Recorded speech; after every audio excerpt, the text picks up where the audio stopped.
Hola, muy buenas. Muy buenas a todo el mundo que ande por aquí.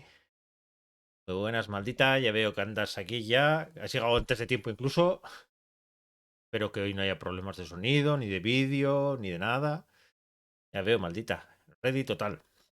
¿Qué tal estamos? ¿Qué tal ha ido el fin de semana este? Tan raro de que acabo ya el fin de semana, pero seguimos en fin de semana, porque mañana es fiesta, porque... Poco abrigado, mira, estoy manga larga. Manga larga y vía, la calefacción aquí al lado. Así que estoy bien abrigado, que conste. He ido a comer fuera, estás agotada, sí. Ah, ¿vas a cenar conmigo? Pues oye, qué honor. Me alegro mucho.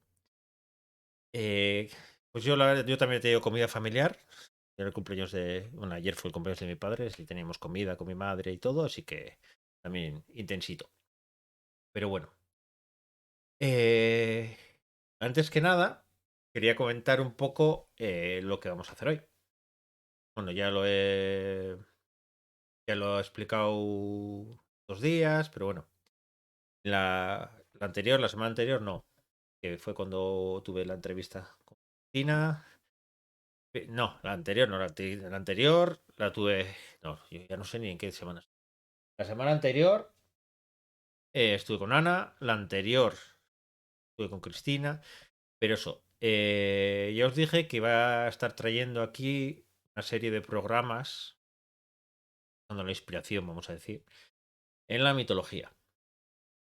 Ya os dije en la presentación que la tendréis por aquí abajo si todavía no os ha borrado y si no en YouTube creo que la he subido ya, que, que la mitología ha sido inspiración durante muchísimo tiempo para mucha gente, entre ellos para mí.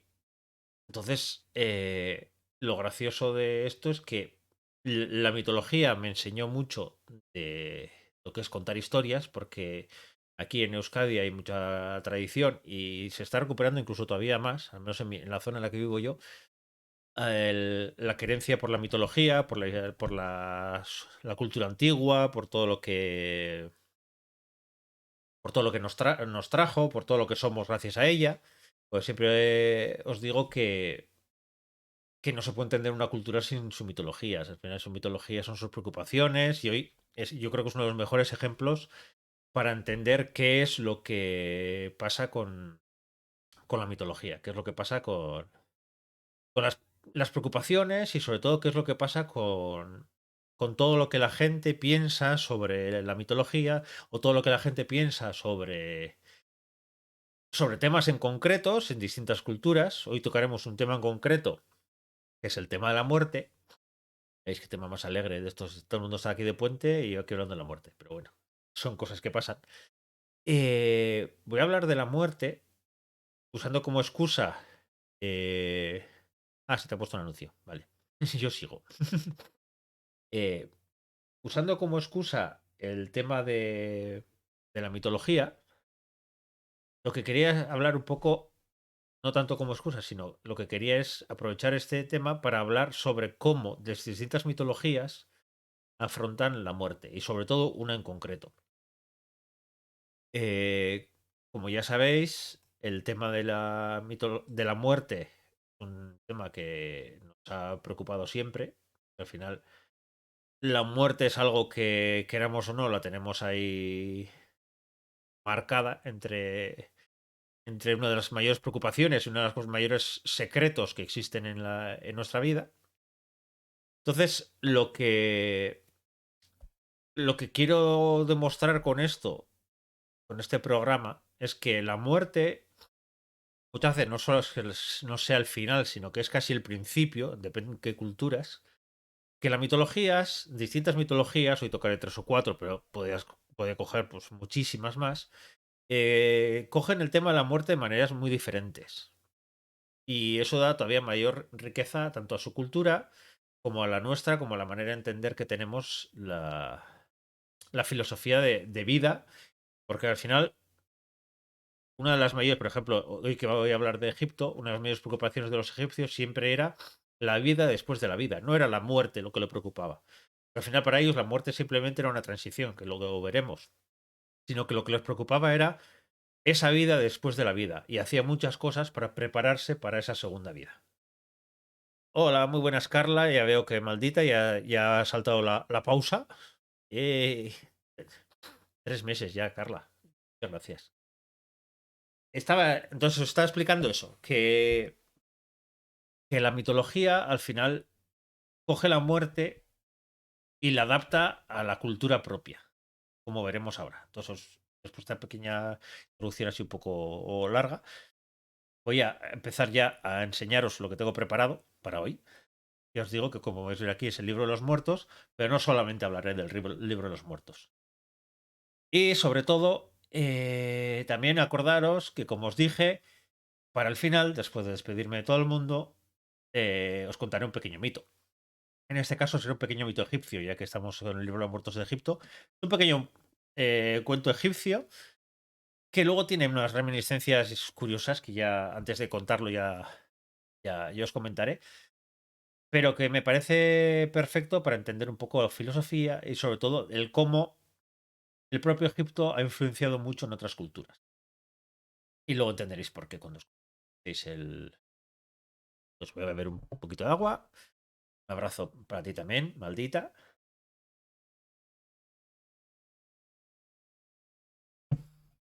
Y voy a empezar a hablar. Empezar a hablar como si me costara a mí hablar. Entonces, aquí lo que os he puesto el título pues es el libro de los muertos. Varios títulos se me ocurrían, la mitología de sus infinitos usos. Pero todo esto, ¿por qué viene? Porque al final, el libro de los muertos, que aquí podemos ver una ilustración, lo explicaré en qué parte concreta del mito ocurre esto, que seguramente será la más conocida. Probablemente si veis una balanza, por menos que hayáis visto algo sobre Egipto, sobre la cultura antigua o alguna cosa parecida, el juicio final y cosas así, pues seguramente habréis visto la escena de esa balanza y qué es lo que tenía que pasar. Bueno, luego lo cuento eso. Ah, por cierto, mira qué bolígrafo más chulo tengo de dragón. Para que quedar marcado como padre de dragones, pues queda marcado ahí también. Es lo que os decía. Aquí veréis, hay distintos dioses. No voy a entrar tampoco en mucha profundidad a todos los dioses que hay y todo. Pero sí quiero que entendáis un poquitito que esto en realidad es un papiro de la época del libro de los muertos. Y luego explicaré que también es una evolución cultural de Egipto y así. Pero bueno, que es el libro de los muertos. Y que con este libro entenderemos mucho mejor cuáles son los valores de Egipto y otros temas como la importancia del dinero, cosas así. Si echamos un poco la vista atrás a lo que hice hace un mes casi, la mitología sirve muy bien para entender la escala de valores de cualquier cultura. Al final, la mitología no es más que un compendio de historias reales o no, dependiendo por quién se lo pregunte. Es una persona que crea, por supuesto son reales. A los que no crean en esa mitología o en esa religión, pues son inventadas. Eh, una, una clase de enseñanzas, de historias, que lo que hace es dar respuestas a las preocupaciones de la gente. Al final, si había riadas, pues se explicaba por qué. Y había un dios que se había enfadado. Si había tormentas, pues podía ser Zeus que estaba lanzando sus rayos. Si había una tormenta en el mar, no sé si os acordaréis la historia que conté de Sedna, pues para los Inuit es Sedna que está enfadada pues porque no se respeta el mar. Eh, entonces, si se estudia la mitología, se estudia muy bien. Yo creo que es una de las mejores maneras para conocer la historia, sobre todo la sociología y el funcionamiento de una sociedad. Por eso a mí me fascina, porque la mitología no es una serie de cuentos, como se suele entender, sino una serie de cuentos dando respuesta a algo que les preocupaba y que eso que les preocupaba, pues al final buscaban ese tipo de respuesta. Y el politeísmo que se inventaban, o los seres que se inventaban, o los seres que creían ver, o que veían, o que existían. Al final eran simplemente respuestas que les daba a esos miedos, a esos temores, también a esas pasiones, a esos sentimientos, a todo eso. Maldita que preguntas, medio off, ¿tú crees en el rollo del más allá o cuando morimos no hay más? A ver, yo creo que algo más tiene que haber. Lo que pasa es que como nadie ha venido desde el más allá a comentarnos qué es lo que hay, pues vete a saber lo que habrá. Si habrá otra vida, si habrá reencarnación, si habrá otro mundo, no sé. Yo me daría un poco de pena que esto se quedara ahí. O sea, que fuera coger y ya está, se acabó el mundo. Pero bueno, eso muchas veces no sabes si es más algo que querríamos nosotros o creencia real. Pero bueno, volviendo a lo que comentaba, pues al final la mitología es una escala de valores y, y era la escala de valores, como veremos luego también en la propia mitología egipcia, esa escala de valores está muy marcada. Y esa escala de valores en la mitología sobre la muerte y en ese libro de los muertos que explicaré un poquito más adelante se ve muy claro. Porque al final, dentro de eso, una de las mayores preocupaciones que han existido siempre eh, es la muerte. Al final es una de las mayores preguntas que no hemos tenido respuesta jamás. Hay gente que dice que ha vuelto de la muerte, o no, pero no sabemos a ciencia cierta qué es lo que pasa una vez mueres. Y por eso, en todas las culturas, en todas las religiones, en todas las creencias, incluso la gente más atea, tiene su propia idea de lo que es el más allá, si existe un más allá, si somos energía y nos transformamos, y cada uno tiene una idea. Pero la muerte siempre está ahí. El miedo a morir, el miedo a qué pasará a los que dejo aquí, el miedo a si protegeré a mi familia cuando ya no esté, el miedo a si me protegerán a mí cuando mi familia ya se haya ido, el miedo a dejar de ser tan grande como eres. eh, Todos esos miedos al final se plasman en el miedo a la muerte. Al final, muchas veces se suele decir que la muerte iguala a todo el mundo. Eso también es relativo, como veremos luego con el libro de los muertos, porque igualar no es precisamente que igualara mucho. Pero es cierto que al final es un proceso que pasamos todos y que al pasarlo todos, lo que nos empuja es a pensar qué pasará una vez llegamos a ese punto. Claro, sé qué pasará. Cada cultura es muy distinta. Cada cultura tiene un pensamiento completamente diferente. Eh, entonces, esa idea de la muerte es algo que se queda muy plasmada, ya sea con un propio dios de la muerte, ya sea por un lugar de la muerte, un lugar del más allá, el cielo del infierno. Pues todas las culturas, o casi todas las culturas, tienen qué pasa después de la muerte. Aunque sea simplemente una reencarnación y vuelta a la vida, aunque sea. Pero siempre hay un intento de respuesta a eso. Hola, muy buena Lisa. Muy buenas, gracias por venir. Entonces está hablando de eso. ¿Y quién no, cuando ha muerto alguien, se ha preocupado por qué es lo que pasará? Eh, ¿Qué sentirá una vez que ha pasado eso?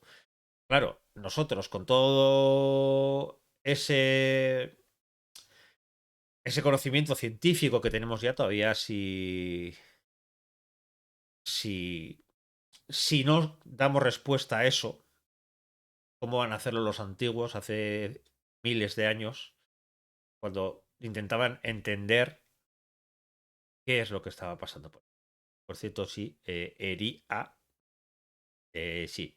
El café yo creo que está un poco cargado, Carla. Bueno, pues eso. Entonces, esa muerte ha preocupado a todas las religiones. Yo aquí he traído unas pequeñas muestras de ello para que entendamos un poco cómo entendían ese paso al más allá y, y qué es lo que ocurría. He traído una de las más curiosas pero que plasma muy bien lo que es la cultura nórdica y su mitología. Ya sabéis que no, también hay distintas. A ver, en todas las mitologías escucharéis variaciones de los mismos mitos, que depende cuál cojas, pues podéis entender mejor o peor, o depende si es antigua o más tardía, como luego veremos en el libro de los muertos. Pero aquí principalmente lo que pensaban los nórdicos que era el mayor honor para un vikingo era morir en el campo de batalla, morir con todos los honores.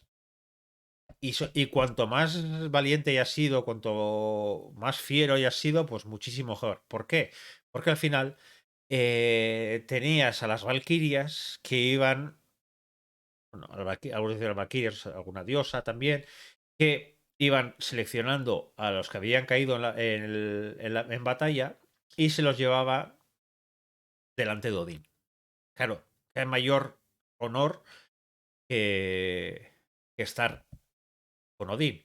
Pero claro, el paraíso que como entendemos nosotros, que podía ser de descanso, que podía ser, pues por lo que estamos aquí la gran mayoría, pues podría ser una biblioteca gigantesca para tener tiempo para leer la pila gigantesca de libros que tenemos pendientes de leer.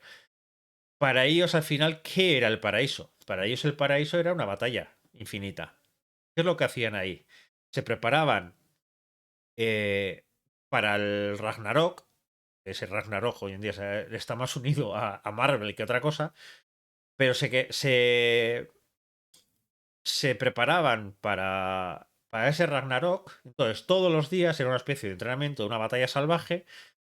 Y luego, a la tarde-noche, volvían todos a la zona del trono, como se ve en esa imagen, comían todos juntos y al día siguiente volvía a empezar todo. Y eso para ellos era el mayor honor, porque iban a poder luchar en el Ragnarok, no me sale el Ragnarok, iban a poder luchar junto a Odín para salvar toda su cultura. Y, y ya os digo que plasma muy bien, como os decía antes, que la muerte plasma muy bien el pensamiento que tienes sobre los valores de la cultura. En este caso, que mejor que entender que los vikingos entendían que el mayor honor era caer en batalla. Porque por eso ascendían al Valhalla. Luego, un caso muy curioso, no sé si lo conocéis, es Inazami Inazagi. Inazagi y Inazami, él, Inazagi y Inazami, aunque siempre los lío y seguramente en algún momento, mientras os voy contando esto, seguramente los liaré otra vez y volveré a contar uno que es el otro, eran los dioses, vamos a decir, creadores de todo. Hay mitos, hay cientos de mitos sobre Inazagi y Inazami, de cómo fueron creando la vida poco a poco. Uno de los más estos es que crearon también, entre otras cosas, las propias islas que forman Japón. Pero bueno, la cosa fue evolucionando y ellos eran los dioses de la creación. ¿Qué es lo que pasó? Llegó un momento en el que Inazami murió y fue al Palacio de los Muertos. Inazagi, desesperado, fue a buscarla. Pasó por mil pruebas, pues como siempre suelen ser estas cosas, como puede ser el descenso a los infiernos, pues en busca de tu amada, pues exactamente lo mismo. Lo que pasó, llegó a este Palacio de los Muertos y le dijeron que sí podría volver con Inazami con una sola condición. Que antes de salir de todo ese laberinto, vamos a decir, no le mirara a Inazami. ¿Qué es lo que pasó? Llegó un momento, claro, si a ti te dicen no mires a, pues como le pasó, pues al final esta historia se cuenta mil veces, pues como la estatua de Sal de Lot, hay mil historias así. ¿Qué es lo que pasó? Que llegó un momento que Inazagi no pudo evitarlo, miró hacia atrás y vio que Inazami estaba prácticamente, vamos a decir, putrefacta. Unos dicen que era la mitad del rostro, otros dicen que era completamente, que estaba putrefacta. Entonces se asustó tanto que salió corriendo en estampida, pues aterrorizado por ella. Inazami, cuando vio eso, fue corriendo muy enfadada detrás de su amado, porque cómo le podía rechazar, cómo podía. Entonces empezaron una carrera y Inazagi llegó hasta el exterior y con una gran roca, una roca, otros que directamente lo clausuró, consiguió taponar la salida por donde él había entrado. Inazami se quedó ahí encerrada de por vida y se convirtió en la diosa de los muertos, vamos a decir. ¿Qué es lo que pasa? En este momento es cuando tiene importancia, ¿verdad? En la cultura japonesa, el arranque de la importancia de la muerte. ¿Por qué? Porque Inazami, enfadada por lo que había ocurrido, le dijo a Inazagi que todos los días mataría a 1000 personas, a 1000 de sus hijos, vamos a decir. E Inazagi dijo que pues entonces nacerían 1500.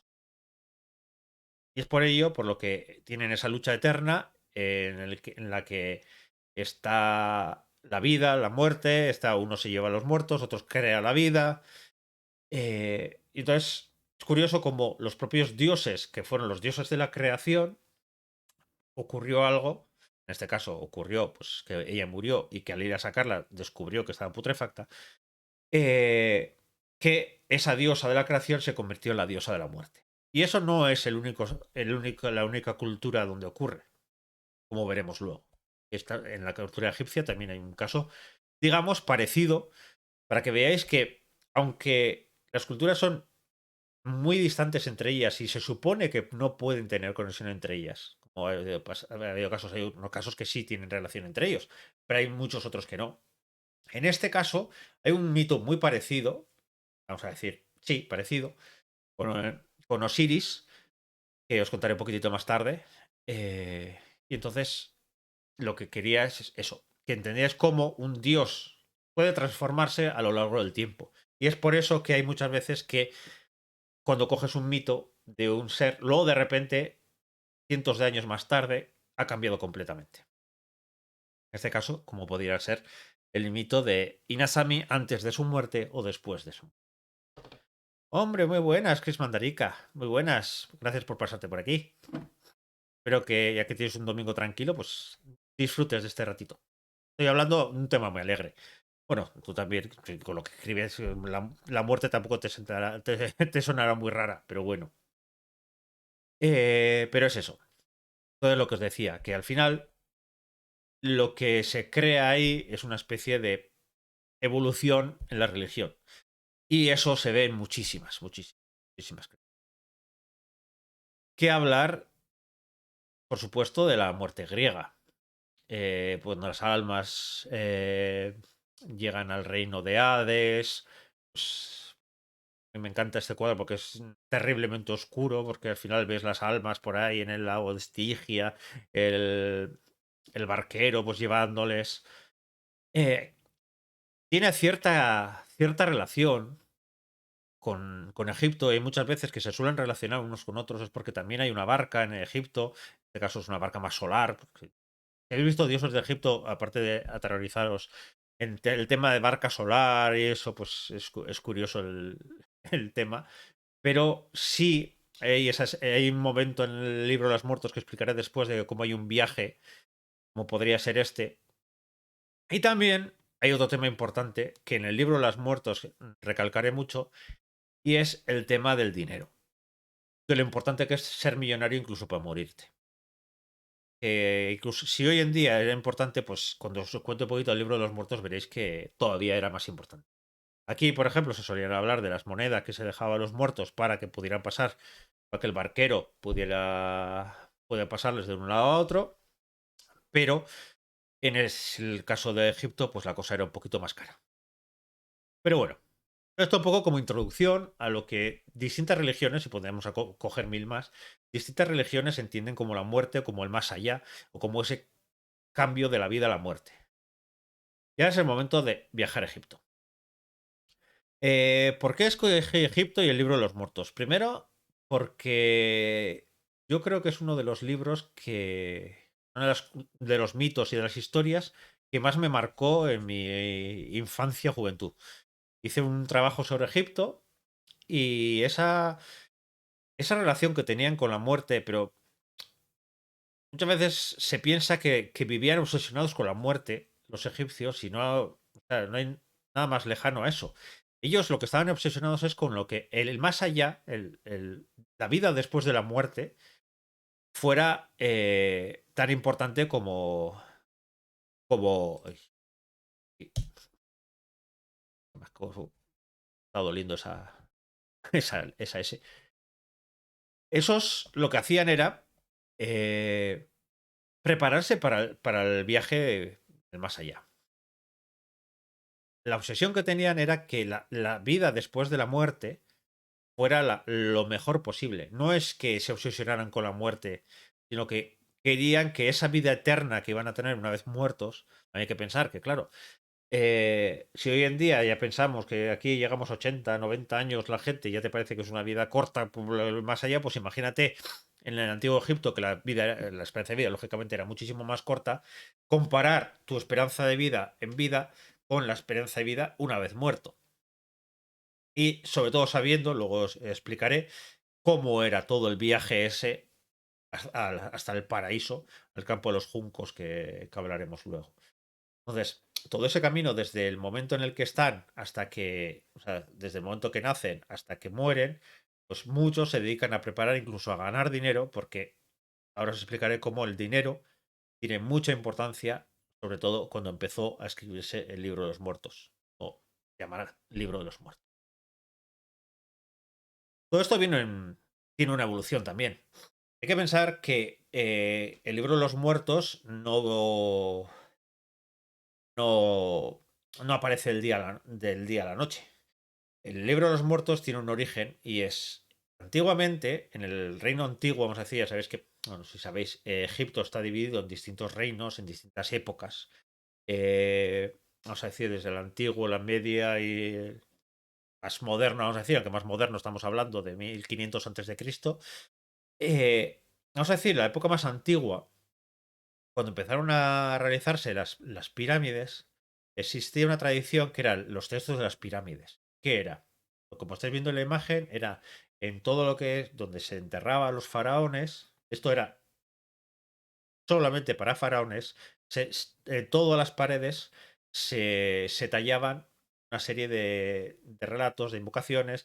También tenía mucha importancia el recalcar, y eso también a lo largo del tiempo va reconociéndose, recalcar quién estaba enterrado ahí. Y luego una serie de frases. Porque hay que entender que en Egipto la palabra, vamos a decir, y la palabra sortilegio o la palabra hechizo, vamos a decir, son prácticamente lo mismo, no se pueden diferenciar. Voy a beber, maldita me ha dicho que tenga que beber, pues salud y seguimos hablando.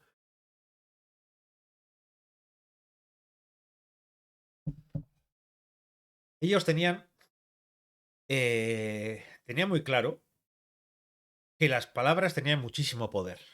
Es tanto así que, por ejemplo, existe un mito en el que hay distintos dioses. Ya sabéis que hay distintos dioses y uno de los dioses era el dios Ra.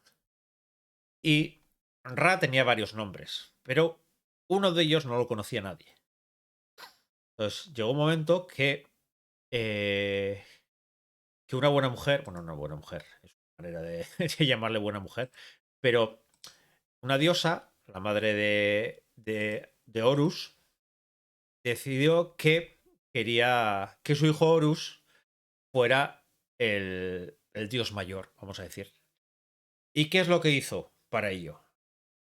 Envenenó a Ra y cuando estaba agonizante le dijo que le salvaría de la muerte si le confesaba ese nombre. Entonces Ra le confesó el nombre con la condición de que solamente se lo contara a Horus, a su hijo. Entonces cuando Horus supo el nombre, consiguió el poder de ser el dios máximo durante una época de Egipto. Ay, que me toca estirar. Me voy a estirar sin la espalda porque la verdad, además la tengo machacada. Muchas gracias, Chris. Porque tener hijos ya os digo que es duro, ¿eh? Sí, pesan bastante. Pero bueno, seguimos. Entonces estamos hablando del texto de las pirámides. Estamos hablando, voy a pasarme yo al otro lado porque me estoy dando cuenta que me estoy todo el rato tapando parte de la imagen y tampoco es plan que estar ahí todo el rato tapando ahí. Ay, por Dios.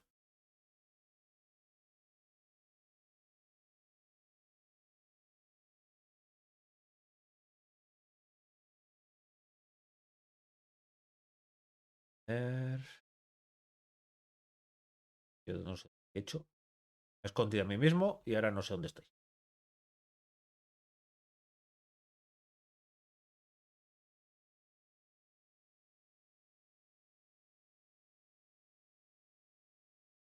Aquí estoy. Y aquí. A ver, al otro lado. Si no, aquí. Me voy a tapar todo el rato. Muy buena esta tienda. Te escucho, me doy un paseo a las perras. ¿Te interesa mucho? Me alegro. Es divertido esto de pasear a las perras pensando en la muerte y esas cosas, ¿no?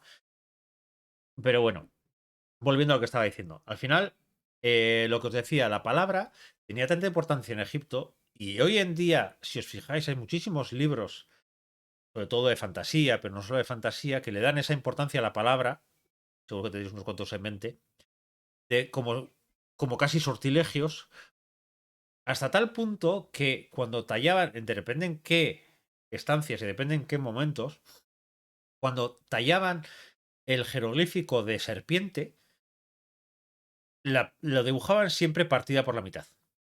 Porque estaban convencidos, sobre todo cuando se trataba más el libro de los muertos o temas así, más anímicos y más espirituales. El problema que había era que pensaban que si tallaban la serpiente entera, esa serpiente cobraría vida.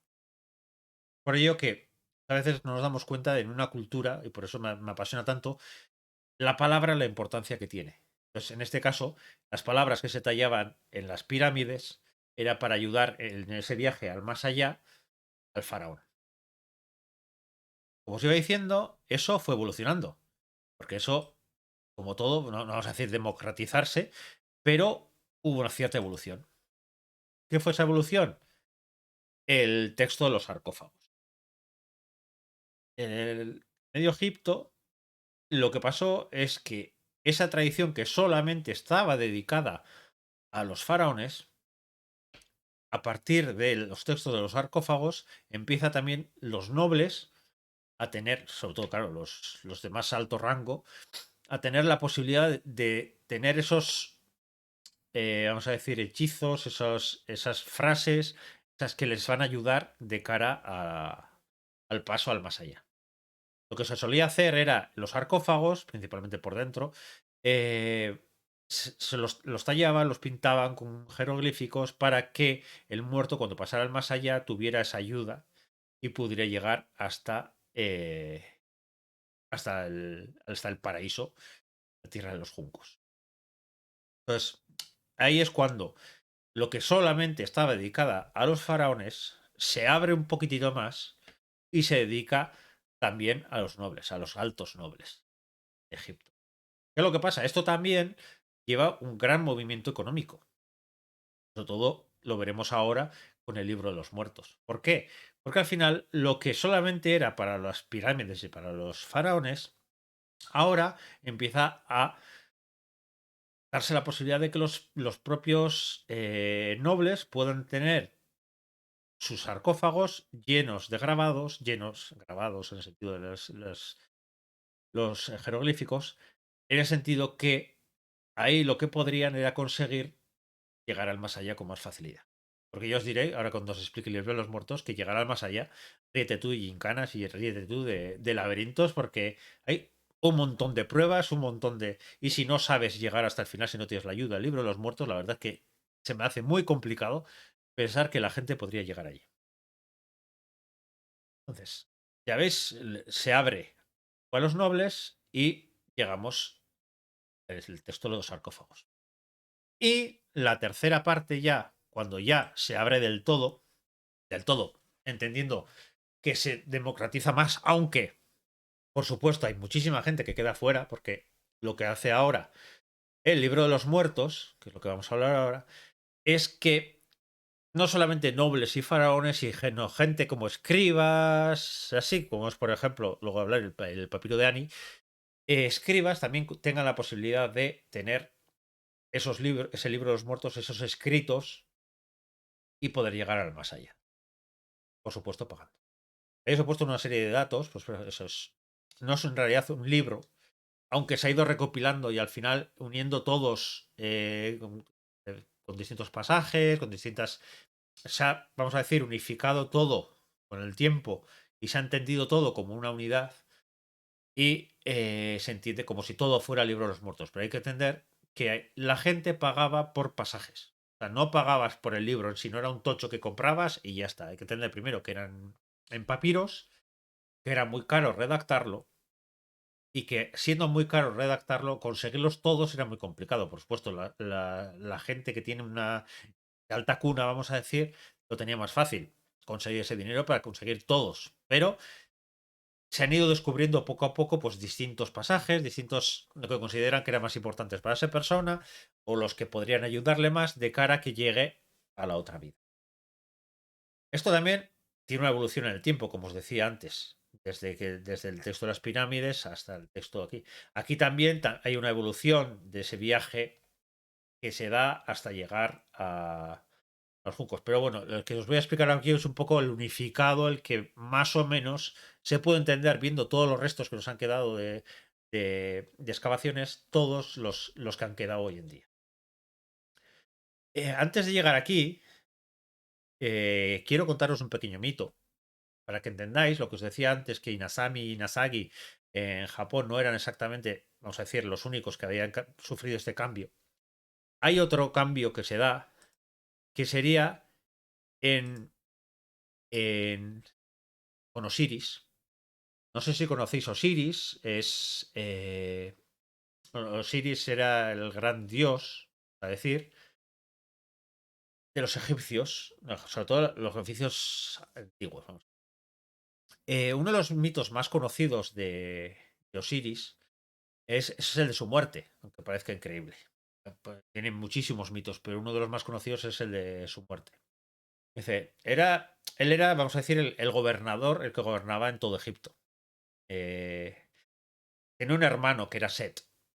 Y como suele pasar estas cosas, pues como pasan en la mitología griega, como pasan prácticamente todas las mitologías, y ya os irá sonando cuando voy hablando de mitologías, que como van uniéndose unos con otros, eh, Set le odiaba por ese poder que tenía y por ser el dueño de todo. Y según otros también, no solamente por eso, sino porque Set estaba casado con Neftis, y Neftis, pues digamos que de vez en cuando pues tenía visitas de Osiris. Entonces, no se sabe muy bien si por amor y por odio, por querer conseguir su poder o lo que sea, lo que decide Set es quitarle la vida a Osiris. ¿Qué es lo que hace? Trae un ataúd, sí, un ataúd, un sarcófago, y dice que la persona que o sea, era muy lujoso, era pues el mejor que se podía encontrar, y dijo en esa fiesta que la persona que pudiera entrar en ese sarcófago sería la persona que se quedaría con él. Claro, o entrando la gente, no entraban, hasta que llegó Osiris, y Osiris fue el único que entraba, que cabía dentro. Claro, lo que hizo Set fue, en cuanto entró, cerró el sarcófago y lo lanzó al río, y lo mató. Claro, cuando ocurrió eso, Isis, su mujer, que es la que, para que os comento, es la que también en el mito de Ra también dijo que era la madre de Horus, pues Isis quiso recuperar ese cuerpo. Porque al final, ya sabéis que, pues como suele pasar estas cosas, que un dios muerto se puede resucitar.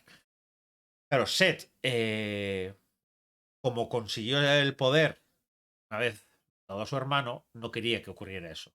Con lo que troceó el cuerpo y lo repartió por todo Egipto. Isis recorrió ahí mil escritos contando ese viaje de Isis recuperando esas partes.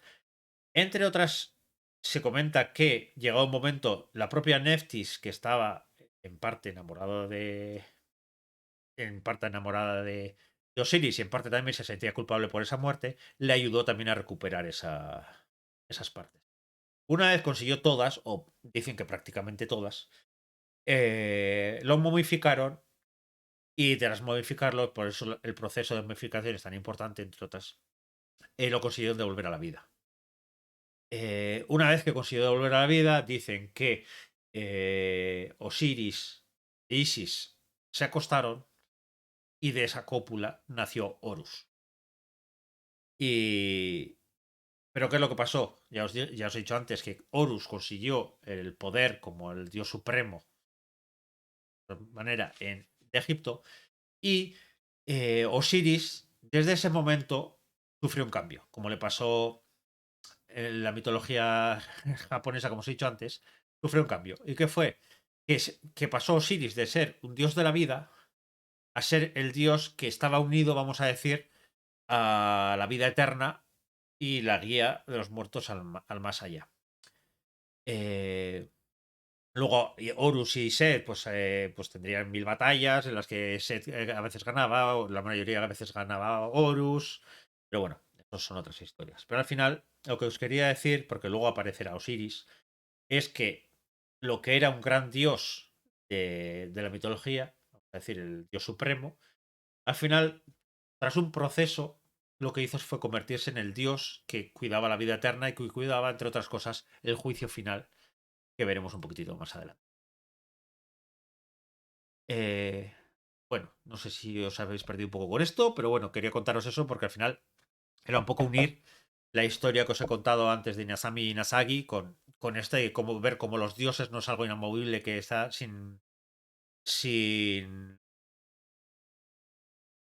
moverse las historias, sino que como todo sigue una evolución. Porque que explico las cosas, gracias. Si tú estás bien, maldita, muy bien, pues seguimos. Entonces, lo que os decía, todo esto se pagaba por partes.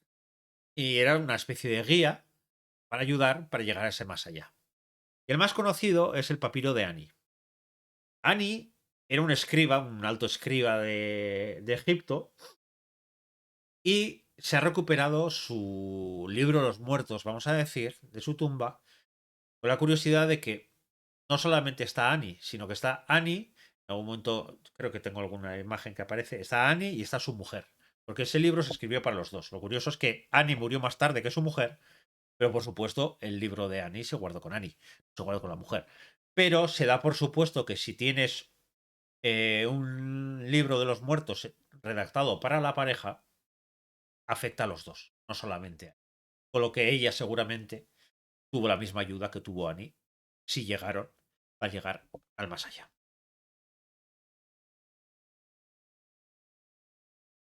Lo primero que ocurría en el libro de los muertos y que ocurría en los faraones no era la presentación del fallecido. Hacía una narración de su vida. Ya sabéis que muchas veces se les enterraba con sus propias riquezas, con sus figuras, de todo. Entonces, eh, ahí se explicaba pues cómo había sido su vida, o lo más importante de su vida. Como os decía, puede ser un libro que sea para el matrimonio. Por supuesto, se quedaba en el hombre, pero ayudaba a los dos. Eh, aquí, pues, normalmente había sacerdotes que recitaban esa parte porque era una especie pues de oración, vamos a decir, para ayudar a ese primer paso que se da desde que se le momifica. Hay que entender también que se momifica colocándole ciertos amuletos, sobre todo uno en concreto a la altura del corazón, que luego explicaré, otras ofrendas, otras figuritas que también tienen mucha importancia. Y todo eso se les coloca mientras momificarles. Entonces hay un sacerdote que esa primera parte la va recitando para que se sepa quién es y para que esa persona no olvide quién es, porque una de las cosas que más... O sea, hay muchas cosas que les preocupaban a los egipcios cuando morían. Una era olvidarse de quiénes eran, una vez habían muerto. Otras eran el pensar que su cuerpo se iba a pudrir, entonces el más allá iba a estar con un cuerpo podrido, por eso tan importante era una buena momificación, porque al final hay que pensar que el más allá es un viaje largo y si no está bien tratado, pues podría llegar un poco mal. Pero había preocupaciones, curiosas, como había unas preocupaciones, también había que no se comían sus propias heces y cosas así, o sea, unas cosas muy raras y muy extrañas. Hay partes del libro de los muertos que son muy curiosas. Pero bueno, lo que os decía era que al final se colocan esos amuletos, esas ofrendas, para ese primer paso, para, vamos a decir, acompañar al fallecido a ese primer paso al otro lado. Por aquí veo, Lanar, muy buenas, muchas gracias por venir. Aquí estamos con el libro de los muertos. Si tienes alguna pregunta o a ver que habéis llegado un poquito más tarde, me decís, ¿vale? Yo sigo para adelante. Entonces, después de esta primera parte, llegamos al Duat. Duat, vamos a decir, es ese segundo mundo, el inframundo, lo que pues en otros eso es vamos a decir, pues como los griegos, ese inframundo que existía, el reino de Hades. Pues aquí, ¿qué es lo que pasa? Una vez que el sacerdote ha dicho esos rezos, eh, le recibía en el otro lado Anubis. Anubis, con películas como La momia y como con cosas así, la verdad es que es un dios muy espectacular, con cabeza de chacal, y se ha hecho muy famoso. Hay que entender que Anubis tiene cabeza de chacal por algo. O sea, las cabezas de los dioses, ya sabéis que muchas veces, o sea, prácticamente todos los dioses eran cuerpo humano y luego una cabeza de algún animal o hay cosas muy curiosas. Pues Anubis estaba relacionado con los muertos y tenía forma de chacal. ¿Por qué? Porque en los cementerios egipcios, claro, los chacales, ese tipo de cánidos, rondaban siempre por allí. Entonces, qué mejor que entender que entre ellos, vamos a decir que eso son la encarnación de un dios que está vigilando a los muertos. Y ese dios es Anubis. ¿Anubis qué hacía? Le recogía eh, a los muertos en este duat y lo primero que hacía era les abría los ojos y la boca. Ya sabéis, cuando se momificaban, se les momificaba por completo y en algunos también se suele decir que el propio sacerdote que os decía antes también le abría los ojos y la boca, pero bueno, al principio lo más importante era que Anubis al otro lado supiera quién era, por eso era importante también el saber el nombre y la historia de cada persona para que una vez que fuera allí le abría los ojos y la boca y empezara ese camino en ese duat. Eh, Ahí había una parte muy importante. Había una serie de sortilegios que lo que hay que pensar es que los, los dioses, luego hablaré un poquito más adelante, los dioses, o sea, había muchísimos dioses con distintos poderes, ¿no? Y pues el Ra y así. Entonces, lo que hacían era unir Ra, que tenía tanta importancia en ese barca solar que va a hacer el viaje, tenían que unificar el alma o esa persona que ha llegado al Duat con Ra para que pueda caminarse y poder empezar ese camino. Entonces, una vez que hacía eso, abría los ojos, la boca, salía y Anubis llegaban a esa barca solar. Lo que decía antes, una barca solar que lo que hacía era un viaje, pues como el mismo viaje que hacía el Sol, pues se supone que hacía la barca al otro lado, hacía la barca para llegar al más allá.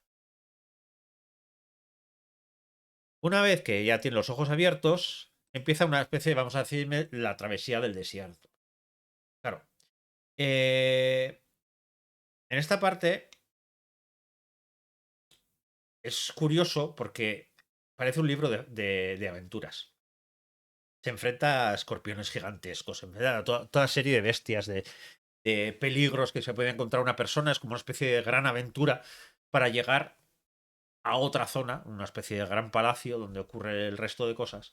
Pero ese camino, al final relacionado con el desierto, con todo lo que le rodeaba alrededor de Egipto, lo que no era el Nilo, que luego veremos que el Nilo tiene mucha importancia en el más allá, se enfrentaba con muchísimos peligros. ¿Qué es lo que pasaba? Con los sacrilegios, los sortilegios que les dejaban en el libro de los muertos, lo que iban consiguiendo eran poderes de distintas deidades para enfrentarse a esos peligros, a esos escorpiones, a esos peligros. Por supuesto, el mayor peligro, no sé si habéis oído hablar alguna vez, era Apophis o Apep. Ahí ves la figura. eh, Era una gran serpiente, una inmensa. Entonces, era el gran peligro con Ra y con el Sol. Para que os hagáis una idea, hay grandes historias y grandes mitos pues, que habla sobre que cuando el cielo se vuelve rojizo, son que Apophis, que Apep, está muy herido en esa batalla que tiene siempre con el Sol. Incluso los eclipses se solía decir que era Apophis, que parecía que iba ganando la batalla a Ra. Para hacernos una idea, claro, siempre pensamos el mal. Los egipcios entendían el mal como algo imprescindible. Si no existía el mal, no podía existir el bien. Entonces le daban muchísima importancia a Apophis o a Pip. Precisamente por eso, porque ese existencia del mal hace que el bien pudiera existir a su alrededor. Pero bueno, recorre este camino gracias a todos los sortilegios que han ido consiguiendo los poderes de distintas deidades. Da el siguiente paso dentro de los muertos. ¿Y dónde llega? Pone, aquí pongo que es la confesión negativa. Pero antes hay una especie de laberinto. Hay una especie de laberinto que depende del libro de los muertos que haya y depende de los tiempos y depende de muchas cosas. Pues hay de entre 7 y 21 puertas. Y cuando llegabas a la puerta, esa puerta solamente se abría si tú recitabas unas palabras concretas. Por supuesto, esas palabras concretas estaban escritas en el libro de los muertos. Y no tenías que saberlas de por sí. Entonces, es otra de las razones. Pues, aquí se empieza a ver la importancia de cuánto pagabas para llegar al más allá. Digamos que llegabas, que traspasabas ese laberinto y llegabas a la zona de las 42 deidades, que se llama. Son 42 deidades muy variadas entre ellas. Además tienen nombres de los el machacador de huesos, o sea, son nombres muy, muy, muy curiosos. Y hay una cosa muy curiosa que se da, y es que hay que hacer una confesión negativa. ¿Qué es una confesión negativa? Nosotros aquí tenemos la confesión como confieso que he pecado, que pues eso, esa cultura cristiana que tenemos, la confesión es eso, es confesar tus pecados. Pero en este caso, los egipcios hacían justo lo contrario. Confesaban las cosas que no habían hecho. Por eso se llama la confesión negativa. Ellos tenían que ir y decir, confieso que no me he acostado con ningún familiar, confieso que no he robado, confieso que no he yacido con ningún menor de edad, yo qué sé. Cosas que se sufrían pues, frente a esas 42 deidades. ¿Qué es lo más interesante de esta parte? Lo más interesante de esta parte, lo que os digo, que es un claro ejemplo de la moralidad egipcia. Hay que entender que esas 42 deidades, esas confesiones negativas, lo que nos están mostrando es, para los egipcios, que era pecado, que era algo que no merecía llegar al más allá. Era eso terrible que podía hacer que no llegaras al más allá. Pues son ese tipo de confesiones que si lo haces de manera positiva nunca llegarías al juicio final.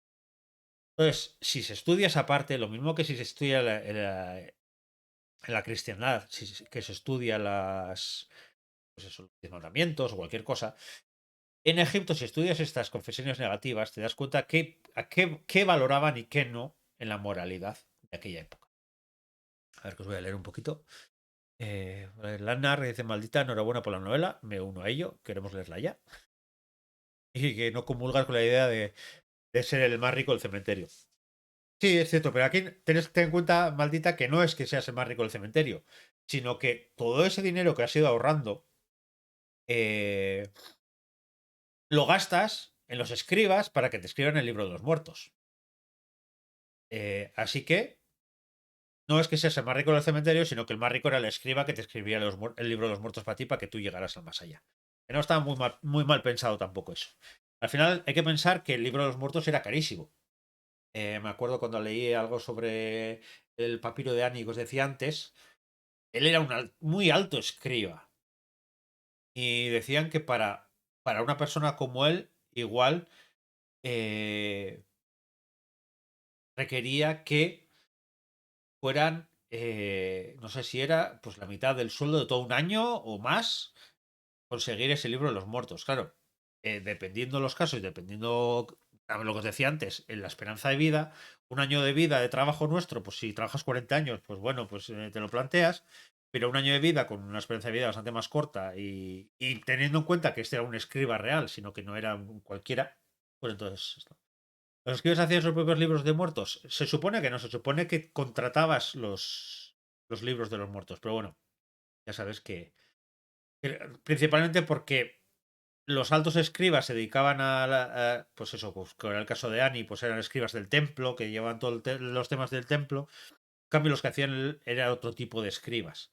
Pues claro, esos escribas no tenían tanto poder como un noble, como un escriba real.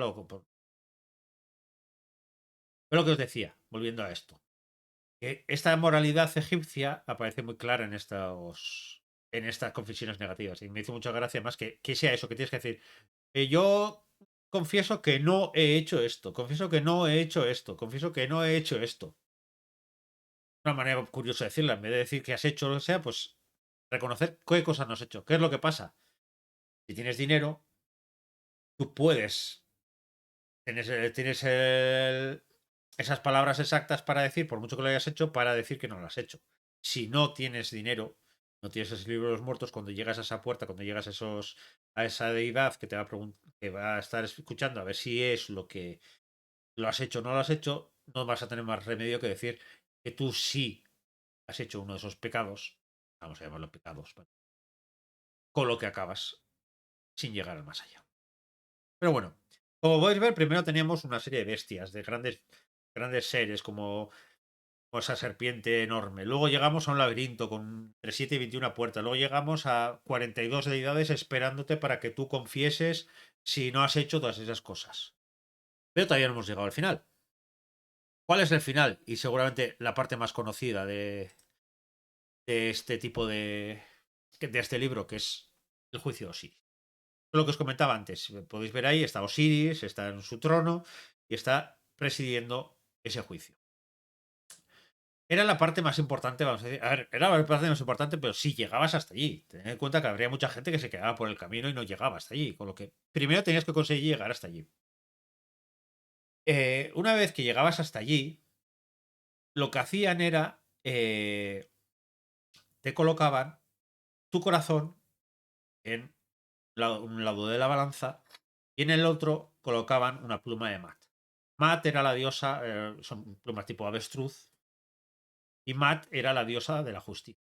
Por lo que se supone que no había nadie mejor para saber si tu vida ha sido justa o no que la propia Mat. ¿Qué es lo que pasa? Aquí no es que tuviera que ser que ganara o sea, que pasara más la pluma o no, no. Tenía que mantenerse en equilibrio perfecto. Si no se mantenía en equilibrio, es que algo había fallado. Entonces, ahí se juzgaba toda tu vida. Era el juicio. Ahí sí que no tenías, se supone que no tenías dónde disimular. Pero es mentira. ¿Por qué? Normalmente, eh, siempre en este tipo de figuras de la balanza en el libro de los muertos, solía aparecer por un lado la pluma de Mat y por el otro lado el corazón en forma de escarabajo al lado. ¿Qué es lo que pasa? Como todo, había la opción de comprarte corazón, vamos a decir, que es un símbolo que por eso son tan conocidos, cosas, tan conocidos, los escarabajos egipcios, un escarabajo que cuando te momificaban lo colocaban a la altura del corazón. Además, tenía una inscripción por detrás, como diciendo que escarabajo, por favor, no me traiciones, llegado el momento en que te vayan a pesar. No traiciones mi corazón. Diciendo, no te pases, que te he comprado y lo que quiero es llegar al más allá, con lo que no me fastidies. Entonces, como podéis ver aquí también, hay otra manera de pasar. Al final, todo esto funciona un poco pues como los bulos papales, como todas las cosas que han funcionado en la religión durante toda la historia o que siguen funcionando muchas veces, que es, si tú tienes dinero, tus pecados se perdonan. Si tú tienes dinero, tú tienes bulo para hacer lo que quieras. Pues como antiguamente, pues que a Semana Santa no se podía comer carne por esta zona, tú comprabas, pagabas X a la iglesia y tú podías comer carne. Pues esto es lo mismo, pero en el juicio del más allá. Entonces se colocaba ese corazón y si fallaba, o sea, si fallaba, había muchísimos castigos. El más conocido que veis ahí, la figura se ve pequeñita, pero si veis ahí abajo, es Amit, que se llamaba la devoradora. Era un ser terrible que tenía cabeza de cocodrilo, eh, patas solamente las delanteras, patas de león y patas traseras de hipopótamo. O podrían ser son las tres seres más salvajes, vamos a decir, seguramente que habría por aquella zona. Es para demostrar lo cruel que podía ser Amit. Pero no solamente era el castigo que les esperaba a los que no cumplían, a los que no pasaban esa balanza. Había muchas distintos. Había que durante toda la eternidad sufrieran hambre y sed eterna, dolor, no sé. Eran muy imaginativos a la hora de imaginarse castigos eternos para, los, para los egipcios. Es un poco también pues, como puede pasar con los circos del infierno y cosas así, pero para que os hagáis una idea. Pero normalmente la que más se ha quedado es ser devorado por Amit, la devoradora. Pero si había suerte, o si habías pagado bien, y la balanza se quedaba estable, pasabas al campo de las cañas. Ese sí ya es el paraíso, vamos a decir, de los egipcios. Aquí os he puesto un poquito más grande, porque al final de la parte de los juncos, como no hay. En el campo de los juncos no suele haber muchos, sí, hay algunos dibujos, pero no esto. Os he puesto un poquito más grande aquí para que veáis el juicio. A la izquierda, aunque está un poco borroso así, pero es el escarabajo, el corazón. Y a mano derecha está la pluma de Matt, que normalmente suele ser pues, una pluma de Destruz. Y distintas deidades alrededor, pues viendo el juicio. ¿Qué es lo que pasa en el campo de los juncos? El campo de los juncos es el lugar de la vida eterna para los egipcios. Como podéis imaginaros, un campo lleno de juncos a nosotros nos puede resultar curioso. Pero para ellos, que viven en el Nilo, tiene una lógica aplastante. Al final, tenemos que entender que el Nilo era la fuente de vida de Egipto. Tú si ves cualquier imagen aérea de Egipto, si ves, estoy más imaginándote en aquella época, tú ves el río. Hoy en día también ha cambiado un poco bastante porque con todo el tema de la presa de Asuán y con todo eso, pues está mucho más canalizado, ¿no? Y esas crecidas enormes que había antiguamente.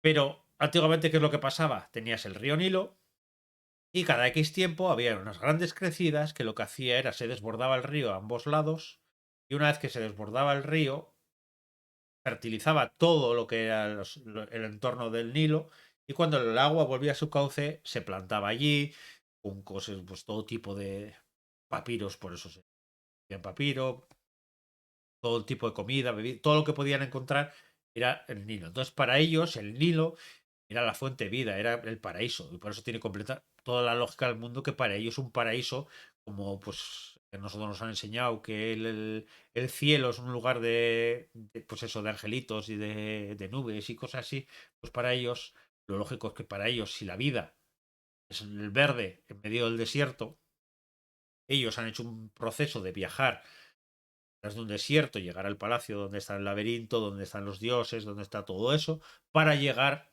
al lugar de vida. Y ese lugar de vida era un campo de juego. Como dice Carla, voy a beber un poco.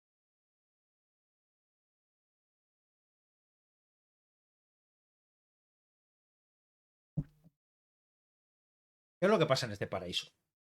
No es como otros paraísos que nos imaginamos, descanso eterno, comida, bebida. Sí, claro que hay. Pero allí sí trabaja.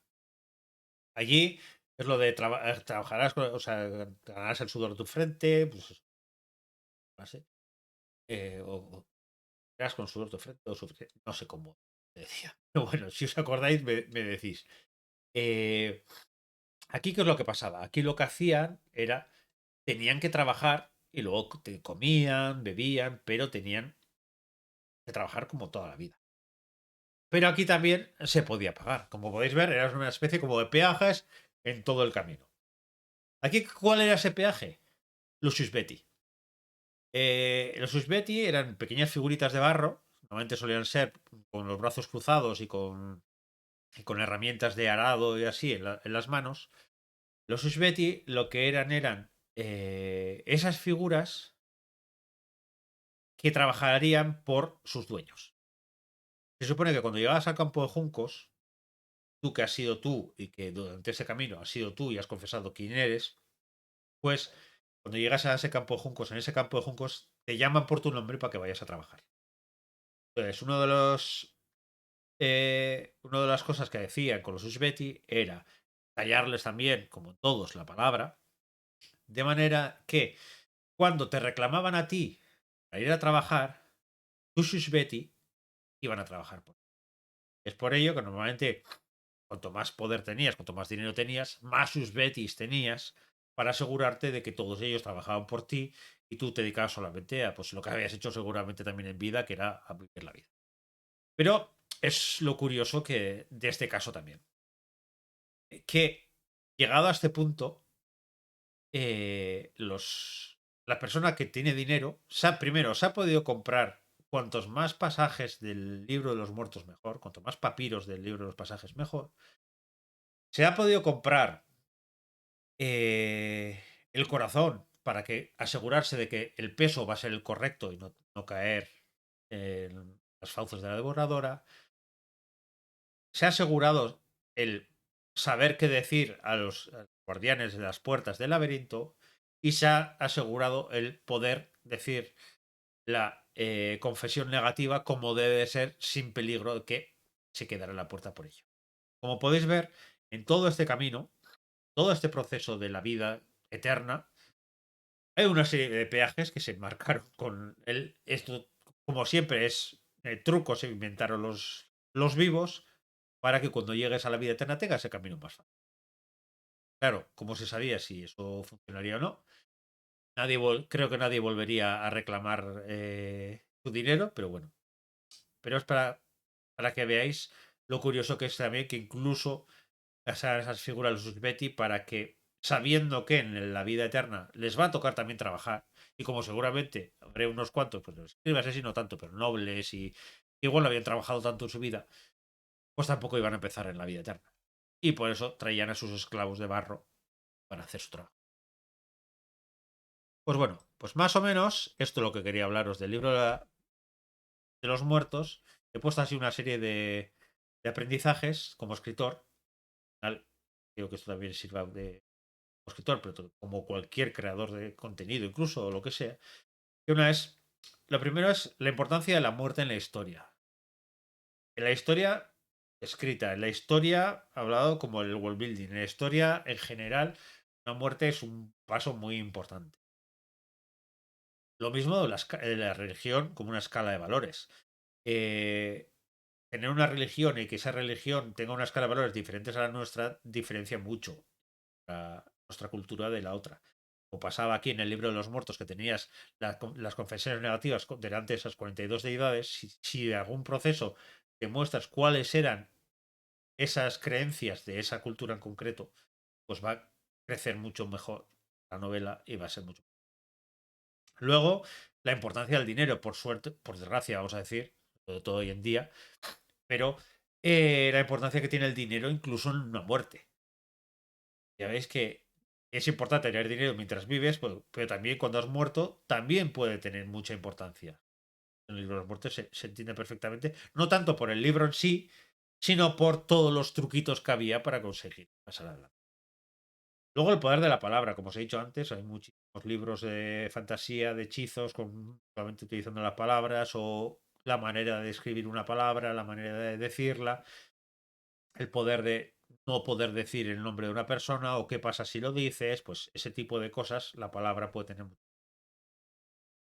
Luego, ¿cómo demostrar la importancia de la palabra? Pues con un ejemplo muy claro, por ejemplo, aquí lo que os he dicho antes, en el que al escribir la serpiente en jeroglífico, al tallarla, las tallarán cortadas, por el miedo a que si la tallaban entera, cobraran vida. Y tanto en esta vida como en la otra, estuvieran bien. Luego también la riqueza de un buen politeísmo, en el sentido de que distintos dioses, distintas creencias, distintas batallas entre ellos, lo que os he contado antes de Osiris, Isis, Horus, Anubis como abriendo los ojos.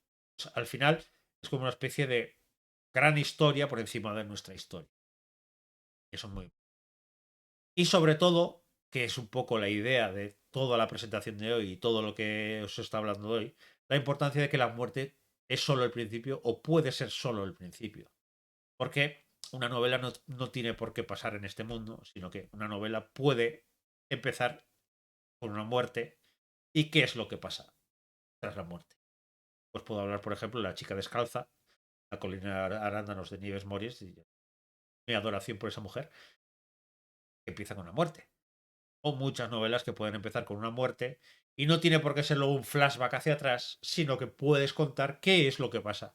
Tanto a los de alrededor, porque puede ser que esa persona luego se dedique a cuidar a su familia, o que se dedique a vengarse, o se dedique a lo que sea, sino también que se vea cuál es el proceso para llegar a la vida eterna. Y este es un poquitito lo que quería comentar hoy en esta charla que me enrollo yo solo, que no veáis. No sé qué os ha parecido, si os ha gustado, os ha resultado interesante, si conocíais el libro Los Muertos, si os he contado algo nuevo, si he metido la pata mucho, porque seguramente muchas de estas meteré la pata, porque yo siempre os digo, yo soy un enamorado de la mitología, pero a nivel usuario. Soy un estudioso de la mitología, yo no soy un experto en temas concretos, sino que a mí lo que me gusta es eh, aprender de la mitología, conocer la mitología y, y sobre todo entender que la mitología es una manera de entender la cultura, entender las ideas, entender la filosofía y sobre todo entender más a las personas que vivían eso. Que se nos olvida que la mitología la vivían las personas. La mitología no son cuentos porque sí, creados de la nada, ni son cuentos que se creaban para crear miedo sin más, no. La mitología contestaba a esas preguntas que decía. Eh, entonces, por eso os digo que si queremos conocer de verdad una cultura, no nos riamos de su mitología, al revés. Leamos su mitología, porque nos va a enseñar cómo son, nos va a enseñar lo que les preocupa, lo que tienen miedo, lo que anhelan, lo que luchan, cómo ven la muerte, cómo ven la vida, cómo ven en los fenómenos atmosféricos, cómo ven la concepción, todo, la existencia del mundo, la ecología. Si coges cualquier religión, porque al final yo no suelo diferenciar mucho religión y mitología, porque al final eh, hay mucha gente que considera que la mitología es una religión de la que ya no queda gente la que cree, sino que es simplemente la historia de esa religión, pues eso se ha convertido en mitología. Si cogemos esas historias y cogemos esa religión de esas personas, entendemos mucho mejor a las personas. Pues más, seguramente no podremos nunca entender a esas personas si no conocemos mitología, si no conocemos su religión. Y no solamente para el malo, no solo para las batallas con otros para imponer sus religiones, porque al final parece que nos vienen solamente ideas como las cruzadas, como luchas de religiones.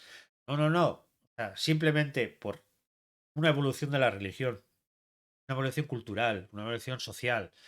¿Cómo ha afectado también eso a la mitología? ¿Cómo ha afectado a esos dioses? ¿Cómo los dioses han ido cambiando lo mismo que ha ido cambiando la cultura? ¿Cómo unos van creciendo y otros van desapareciendo? No aparece porque sí, no es porque sí que a veces un dios de la guerra sea mucho más importante y otro sea un dios de la agricultura. Pues lógicamente, en una época más guerrera, el dios de la guerra lo orarán todos los días, pero en época de paz, pues tiene mucha más importancia comer, alimentarse, la educación, el hogar, todo eso que la guerra. O si directamente tenemos guerra, pues muchísimo más. Si no conocemos la palabra guerra, muchísimo más. Y no es lo mismo lo que os decía, faraón que un noble. No es lo mismo un faraón que un noble en el antiguo Egipto. Eh, Cuando luego, después, con el texto de los sarcófagos, cuando los nobles ya pudieron empezar también a pensar que igual con esos escritos en sus sarcófagos podrían llegar al más allá. No es lo mismo que también que luego más adelante, que incluso el escriba como Ani pudo tener su propio libro Los Muertos y llegar al más allá. Por supuesto, se nos olvida que luego hay muchísima gente que igual tenía las mismas creencias, pero no tenía dinero y no podía, o pensaba que igual no podría llegar más allá. Lo que sí que no sabemos es si de verdad eso funcionaría o no. Que no, igual algún día sabremos cómo pasa la gente vuelve eh, cualquier momia a la vida y nos cuenta que era una patraña y que en realidad los que están al otro lado son los trabajadores y los esclavos y no los faraones así. Pero bueno, igual eso es más una fantasía mía que otra cosa. Pero bueno, ¿tenéis alguna pregunta, alguna duda sobre este tema? Leo. ¿Te ha gustado, Tatiana? Me alegro. Yo no conozco casi nada de la mitología egipcia, así que me ha llamado mucho la atención. Ya te digo, la mitología egipcia es muy rica. Y tiene muchos dioses, algunos muy curiosos, ya les decía nombres de machacahuesos y cosas así. Tiene una serie de dioses muy curiosos. Y la propia mitología, la propia historia de Osiris, de Set, todo el salseo que nos gusta mucho las mitologías. Al final, ¿qué sería una buena mitología? Al menos lo que más suele vender, que a mí me gusta también muchas otras mitologías, ¿eh? Pero el salseo de las mitologías, pues todos los líos de fada, pues como se suele decir el cachondeo de que la mitología griega le quitas todas las amantes de los dioses griegos o todas las que violaron. De esto pasa esto. Pues pasa lo mismo en estas cosas. El salseo este, la verdad es que es muy divertido. Y bueno, no sé si tenéis alguna más cosa más que decir, porque ya sabéis que me gusta estos que son relacionados con la mitología, acabarlo con un mito en concreto. Y este mito va a estar relacionado, aparte con la muerte, va a estar también pues, con las diosas que hemos hablado aquí, o sea, que hoy os he hablado aquí. Eh, pues eso, que lo que quería un poco, lo que os explico es que las diosas estas, esos dioses que han aparecido ahora y que aparecerán en este pequeño mito, lo que hacen es enseñarnos una vivencia, enseñarnos una idea moral, como os decía antes, que entiende la mitología entendiendo la parte moral. Curiosamente, no sé si os pasará a vosotras que andáis por aquí, pero cuando leí este mito, me recordó mucho a los mitos, es decir, hay gente que se siente herida por el tema del cristianismo, pero historias de Jesús que va a unas casas o a otras, del rico, del pobre, del mercader, de ese tipo de historias, eh, tienen muchas ideas del pasado. Algún día, igual me meteré en ese fregado y igual ya directamente me banean por aquí, pero algún día se podía coger historias de la Biblia o historias de religiones ahora más en boga y unirlas con historias pasadas, con mitologías pasadas, para ver cómo todo está muy unido, cómo se cogían historias antiguas, se le daban un baño, se cambiaban los personajes, se cambiaban algunos temas y llegaron hasta nuestros días. Y la historia que estamos contando ahora puede que la haya escuchado también un egipcio hace muchísimo. El ejemplo más claro, y que se suele hablar también bastantes veces, es que Isis, la diosa que os decía antes, la diosa madre, vamos a ver, Horus y todo eso, la diosa madre con un padre, que tienen un hijo. Hay mucha gente que relaciona en parte historias de Isis directamente con historias de la Virgen María, con historias de otra serie de religiones, Madre de Dios, cosas así. Entonces, si no tenéis nada más que decir, si no tenéis nada más que comentarme, ya sabéis que yo os contaré esta última historia y con esta última historia me despediré. Os dejo aquí para ir leyendo mientras os voy leyendo esto. Si me escribís alguna cosita más, si es algo más importante, digo, ¿verdad? Pero además, eh, ya os digo que acabaré con este esto. ¿Vale? Pues nada, empiezo. Dice la leyenda que el dios Seth envidiaba profundamente a su hermano Siris, el cual estaba casado con la diosa Isis y tendría un hijo junto con ella, Horus. Set, presa del odio y la indignación, intentó separarlo y lo capturó y encerró. Y a Isis y a Horus los envió muy lejos con el fin de dañar a su hermano. Viendo la situación, el dios que es de la sabiduría Thoth decidió ayudar a Isis y a Horus y envió en su ayuda a 7 escorpiones con el nombre de Tefen, Befen, Mestat, Metet, Petet, Mestefet y Tetet, con el fin de protegerles. Isis y Horus escaparon y, seguidos por sus protectores, emprendieron una larga huida hasta llegar a la ciudad de Persui. Allí encontraron a Usert, una mujer de buena posición y gran riqueza a la que les solicitó su ayuda y refugio. Sin embargo, Usert, viendo la presencia de los 7 escorpiones y temiendo su ataque, cerró la puerta a la diosa y su hijo. Isis y Horus siguieron camino, agotados, hasta que finalmente dieron con una mujer pobre que, pese a la presencia de los escorpiones, recibió a las deidades y les procuró su ayuda y hospitalidad. Estando su protegida a salvo, los escorpiones decidieron vengarse de Usert por haberles denegado su ayuda a Isis. Durante la noche, los 7 escorpiones unieron sus venenos en la cola de Tefen. Este entró en casa de la mujer y picó a su hijo, provocando que enfermara de gravedad a causa del veneno. Además de ello, provocó un gran incendio. Usert buscó ayuda en plena desesperación ante el estado de su pequeño. Sus súplicas llegaron a Isis, la cual, viendo que el niño no tenía ninguna culpa y compadeciéndose de la situación de Usert, fue en su ayuda. Con ayuda de su poderosa magia, el cielo se abrió y cayó una lluvia que apagó las llamas, y posteriormente ordenó al veneno que saliera del cuerpo del menor. El hijo de Usert sanó y se recuperó. Y la mujer, avergonzada y profundamente agradecida, le dio su fortuna a la diosa y a la mujer pobre que le habían ayudado. Y hasta aquí el mito de hoy. Buenas noches, sed felices, nos vemos el domingo que viene. Muchas gracias por estar aquí.